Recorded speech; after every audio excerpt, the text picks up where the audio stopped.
Bonjour, bienvenue pour la review du tarot Game of Thrones. Donc, je vais commencer donc mes reviews par ce tarot. Pourquoi maintenant le tarot de Game of Thrones? Eh bien, parce que j'ai fini la série tout dernièrement. À l'époque, elle passait très tard à la télé, je ne pouvais pas enregistrer. Donc, j'étais restée à la 5e saison et dernièrement, j'ai fait toute la série de A à Z. Et c'était vraiment super génial. Et donc, le tarot, je l'ai acquis environ quand j'étais à la moitié de la série. Et j'ai déjà trouvé fascinant comme on arrivait à se plonger dans les cartes rien qu'en regardant la série. Donc, à la fin de la série, c'est encore plus frappant, hein. Et c'est pour ça que je vous conseille de regarder la série si vous voulez acquérir ce tarot, ou même si vous l'avez déjà et vous n'avez jamais vu la série. Voilà, je vais pas trop spoiler, j'espère, pour ceux qui ne l'ont pas vu. Et voilà, ce tarot est un tarot en anglais qu'on trouve sur plusieurs sites, Amazon et autres. CD.ch, je pense à la FNAC. Personnellement, j'achète mes tarots, la plupart des tarots sur Book Depository. Ils sont en anglais, mais le prix est vraiment très attrayant. Et je pense que je vous ai tout dit. Donc, on va commencer la review. Alors voilà. Le tarot arrive dans une boîte cartonnée rigide. Nous avons des très belles lettres en relief. Pardon, je ne trouvais plus mes mots. Donc tout ça, c'est en relief. Ici aussi. C'est vraiment un très bel objet. Et dedans, ça se présente comme ça. On a la petite languette pour le jeu et la petite languette pour le guidebook. Et on va tout de suite regarder le guidebook. Alors, c'est un petit livre de couverture rigide. Vous voyez, c'est un peu rugueux. Il est super, super joli. C'est donc un tarot de Liz Dean et les illustrations, c'est de Craig Goss et Michael Morris. Ce petit guidebook est super bien fait. Le seul reproche que j'aurais à faire, c'est pour les arcanes mineures. Donc déjà, l'image des cartes est très très petite. Et ensuite, pour chaque arcane mineur, la description de la scène est écrite en vraiment très très petit. Donc vous pouvez prendre une loupe, des lunettes ou alors vous avez des super bons yeux. Bref, alors, nous avons ici l'index de ce que contient ce guidebook. Je vais vous montrer en détail. Donc, une petite introduction qui explique un peu ce qu'est le tarot. Ensuite, comment utiliser ce livre et ce jeu. Se préparer pour une lecture. Mélanger et choisir vos cartes. Des petits trucs. Et là, une petite section si tu ne sais rien du tarot. Donc, c'est super génial. Lire les cartes inversées et lire les cartes intuitivement. Ça aussi, c'est super parce que vraiment, ça vous encourage justement à, en fait, ne pas prendre de guidebook et simplement suivre votre intuition en regardant, en vous plongeant dans les cartes. Nous allons avoir directement les tirages. Alors, le tirage le plus basique, hein, passé, présent, futur. Ce qui est original, c'est qu'ils ont repris des termes qu'il y a dans la série. Donc, le ver dragon, le lait de pavot, l'acier valérien. Donc, vous avez ici les petites questions. Le donjon rouge. Les anciens dieux du Nord. La foi des sept. Je bois et je sais des choses. C'est pas moi qui le dis, c'est Tyrion Lannister. Donc, ce personnage qui aime bien boire, ils s'en sont inspirés pour faire imaginer un tirage. le tirage des mestres. Et ensuite, on passe aux arcanes majeurs. Avec une image un peu plus grande que pour les arcanes mineurs. Des petits mots-clés. Ce que représente un peu la scène que l'on voit dans la carte. Et ensuite, la signification à l'endroit et à l'envers. Donc, on a ça pour toutes les arcanes majeures. Et ensuite, les arcanes mineures. Je vais vous montrer comment ça se présente. D'abord, la description de combien il y a de cartes, ce que représentent les épées, les bâtons, les pentacles et les coupes. Et après, on a la petite carte, la description à l'endroit et à l'envers et les petits mots-clés. Alors, on va passer aux cartes. Je range le petit guidebook. Et voilà. Les cartes sont de taille normale. Peut-être un petit peu plus large, mais de taille normale. Vous voyez ma main. Et j'ai vu sur certaines reviews que il y avait un traitement spécial sur les cartes et qu'elles étaient extrêmement fines. Alors, ce jeu, je l'ai acquis dernièrement et je peux vous dire que la qualité est quand même, en ce qui me concerne, je la trouve très bonne. Un carton assez épais.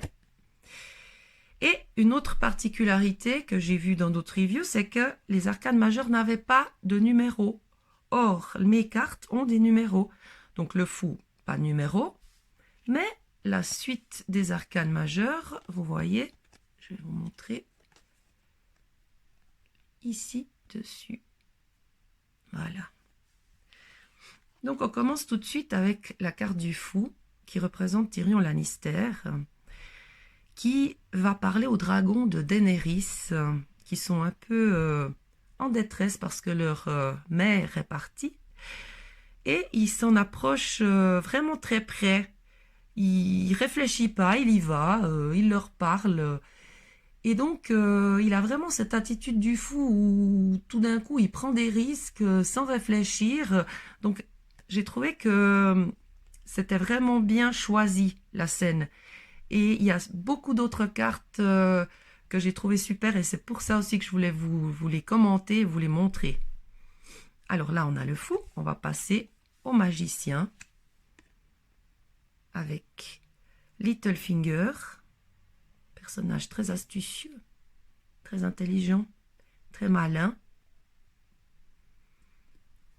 Dans certains jeux, on a cette notion un peu de justement quelqu'un qui est très intelligent. Pour moi, le magicien, c'est plutôt quelqu'un qui a tous les outils à sa portée pour faire tout ce dont il a envie, mais avec cette notion encore quand même peut-être d'un petit peu de recherche derrière. Mais ce magicien-là, il est très très futé.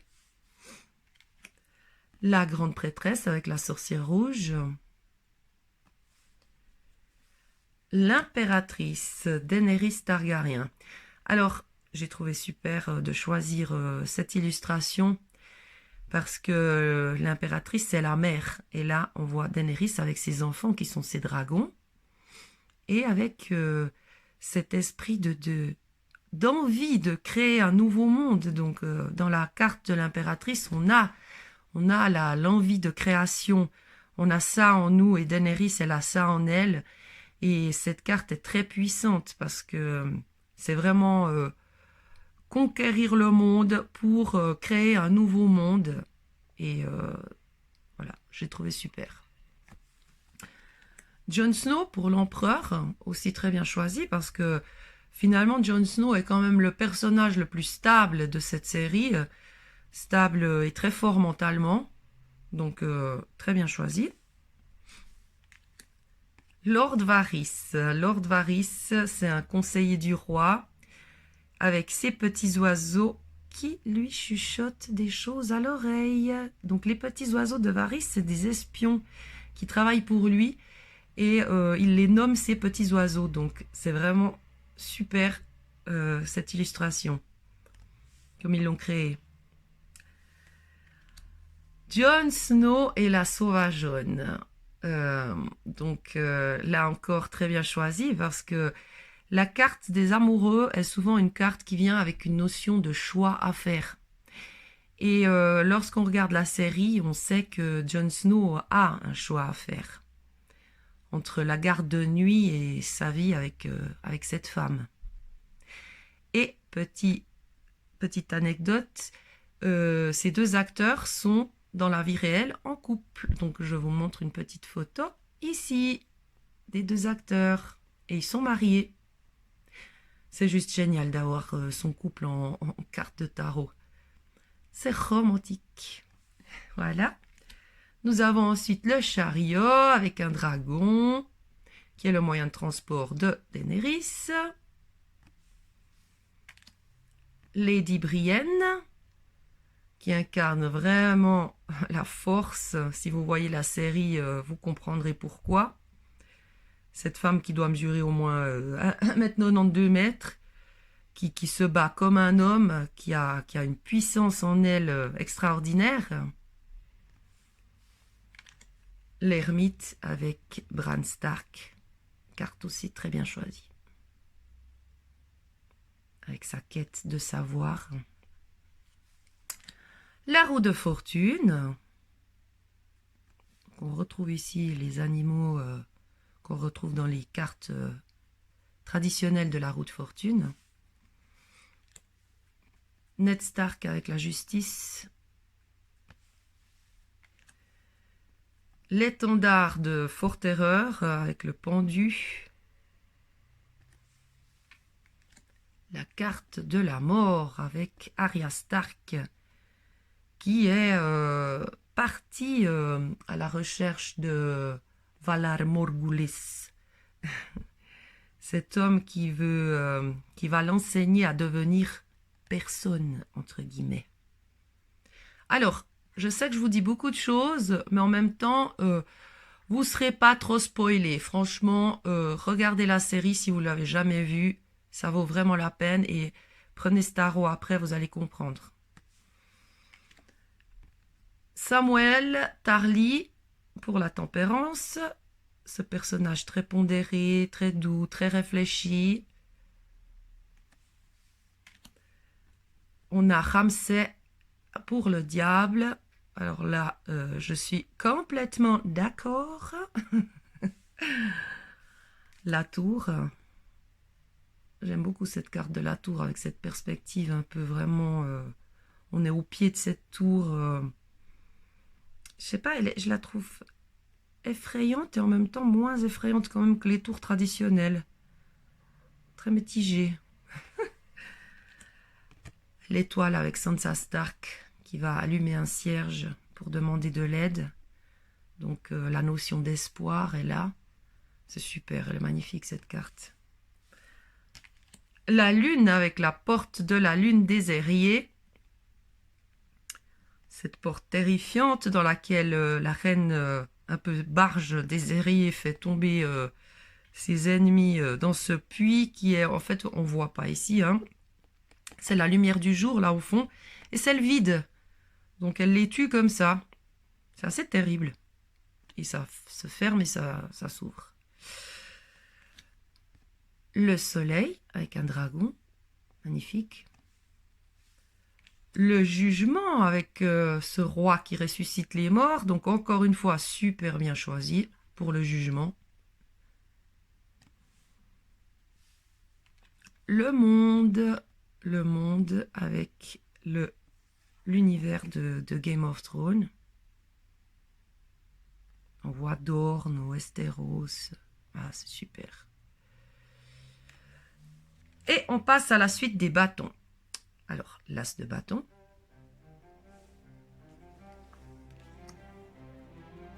Le 2 de bâton. 3.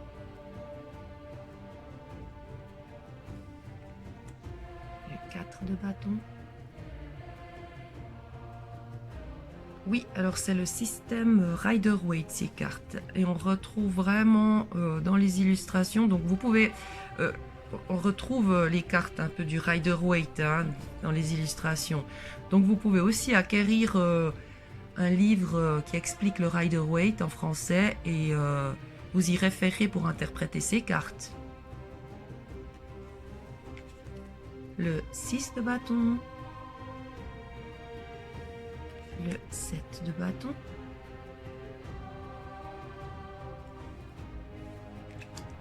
le 8,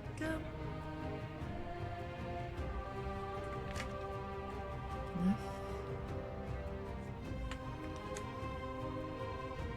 10, le valet,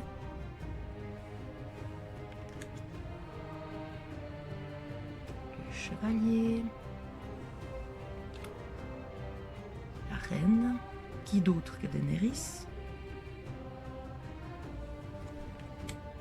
Ned Stark,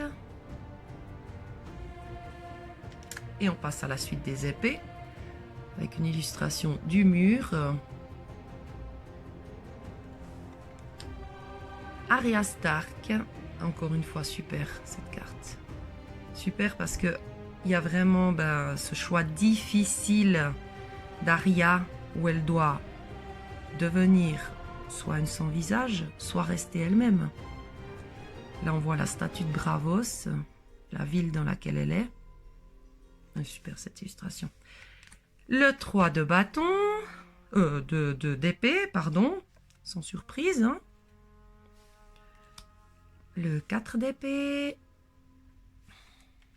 le 5 d'épée, le 6, là aussi, super choix de scène du film pour le 6 d'épée.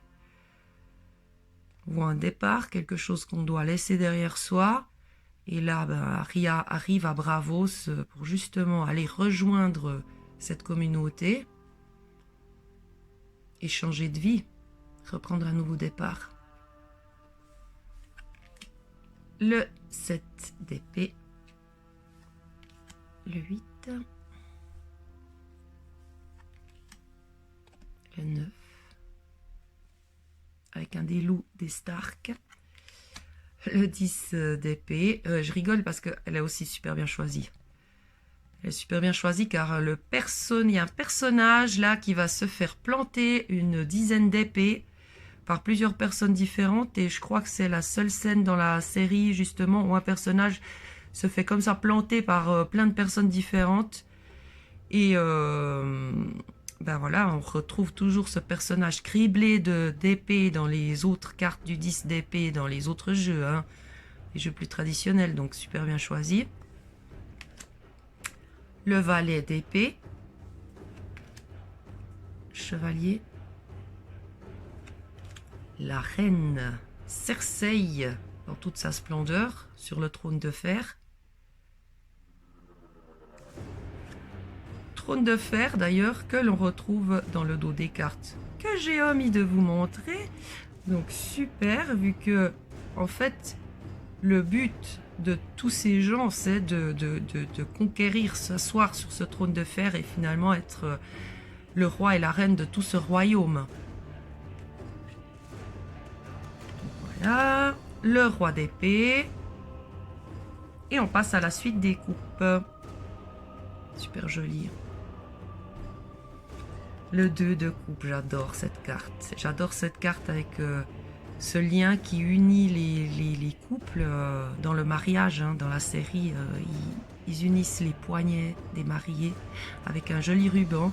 Et ça, c'est les paroles des vœux qu'ils doivent dire lorsqu'ils sont devant le prêtre. Hein, voilà. Donc, c'est super joli. Vraiment joli. Et c'est les noms, les 7 facettes des anciens dieux. On retrouve un peu cette explication dans le petit guidebook. Le 3 de coupe, le 4 de coupe, 5 de coupe, le 6 de coupe, le 7 de coupe, avec toutes les visions qu'a Bran. Elle est super aussi cette carte, j'adore. Le 8 de coupe, le 9 de coupe, le 10 de coupe,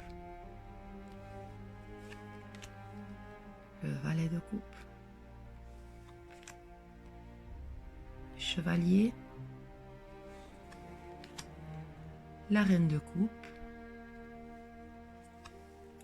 le roi de coupe, le gentil Jon Snow.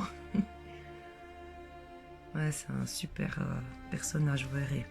Et on passe au pentacle. Donc avec l'as, le 2 de pentacle, avec la petite phrase des Lannister. Un Lannister paye toujours ses dettes. Le 3 de pentacle. Le 4 de pentacle. Le 5. Super bien choisi aussi. Notre bon vieux Varys avec le 6 de pentacle, le 7 de pentacle, le 8 de pentacle, le 9, 10, le valet de pentacle avec Tyrion, chevalier de pentacle, la reine de pentacle et enfin le roi de pentacle. Voilà pour la présentation du coffret. Voilà, j'espère que la review vous a plu. J'espère que vous avez aimé ce tarot autant que moi. Pour ma part, je vous souhaite de belles fêtes de fin d'année. Et avec tout ce que ça implique, malgré tout ce que ça implique, hein, voilà. Et puis, on se revoit tout bientôt pour de nouvelles reviews qui, j'espère, vous plairont. En attendant, je vous fais plein de gros bisous. Bisous, bisous.